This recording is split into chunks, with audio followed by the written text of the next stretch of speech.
पाठिंबा देईल आणि काँग्रेसचे नगरसेवक भाजपकडे जाईल हे असं कधीही होणार नाही. ही वारंवार ही काँग्रेसमधली म्हणजे जी खतखत आहे आपली जी बाहेर येत आहे ही आता आरपारची लढाई म्हणता येईल काँग्रेसमधल्या अंतर्गत कुठेतरी भूमिका घ्यावी लागेल. नक्कीच भूमिका का घ्यायची ते आमचं स्पष्ट आहे. कालच आमची जिल्हा काँग्रेस, शहर काँग्रेस आणि सगळ्या पदाधिकाऱ्यांची बैठक झाली आणि त्याच्या संदर्भातच आज आम्ही प्रेस कॉन्फरन्स आयोजित केली होती. पण मला सकाळी आज प्रांताध्यक्षाचा फोन आला की तुम्ही आजच्या दिवस वेट अँड वॉचची भूमिका घेऊन राहा, उद्या तुम्हाला जो निर्णय घ्यायचा आहे तो निर्णय घ्या. आमच्या बाबतीत आम्हाला जो अनुकूल आहे तो निकाल प्रदेशकडून आला तर ठीक आहे, नाहीतर जो काही निर्णय घ्यायचा आहे ते आमचं सगळ्यांचं ठरलं आहे. आम्ही पक्षवाढीसाठी काम करत आहोत, पक्ष संपवासाठी नाही. त्याच्यामुळे आमची प्रदेशकडून असतील किंवा एआयसीसी कडून देखील अपेक्षा आहे की पाहिजे असणारं मदत, पाहिजे असणारं सहकार्य त्यांनी देखील आम्हाला या ठिकाणी करावं. कारण आम्ही शून्यातून या ठिकाणी पक्ष तयार केला. आज एवढा मोठा पक्ष म्हणून काँग्रेसचं नाव झालं.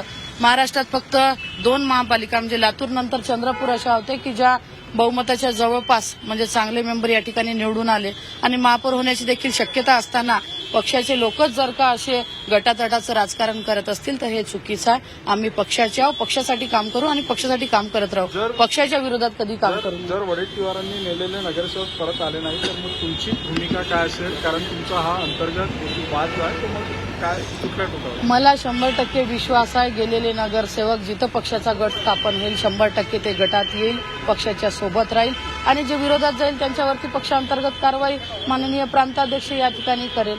त्याच्यामुळे खासदार मी तिथं आहे. मला विश्वास आहे की नक्की ज्यांना ज्यांना मी एबी फॉर्म दिले, जवळपास सगळ्या लोकांना मी काँग्रेसच्या एबी फॉर्म दिले.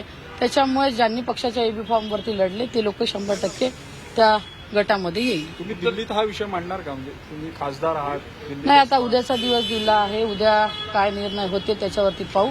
नाहीतर आम्हाला काय निर्णय घ्यायचा हे आम्ही कालच ठरवला, त्या निर्णयाच्या वाटचालीकडे आम्ही जाऊ. तरी तुमचं म्हणणं आहे सर्व विजय वडेट्टीवार यांनी कुठेतरी तुमच्यामध्ये हस्तक्षेप बंद करावा आणि आमचे नगरसेवक नाही, नक्की माझी भूमिका स्पष्ट आहे. माझा मतदारसंघ आहे, मी त्या ठिकाणची खासदार असल्यानंतर तिथचा जो काही निर्णय राहील तो निर्णय मी घेईल. त्यांनी आपल्या मतदारसंघाकडे पाहावं. त्यांची विधानसभा ही चंद्रपूर लोकसभेमध्ये येत नाही, त्यांची विधानसभा ही गडचिरोली लोकसभेमध्ये असल्यामुळे आणि मी चंद्रपूर जिल्ह्याची खासदार असल्यानंतर खरं तर माझ्या जिल्ह्यामध्ये त्यांची विधानसभा येते. पण मी कधी ढवळाढवळ तर सोडून द्या, मी साधा पाय सुद्धा त्यांच्या विधानसभेत कधी ठेवत नाही.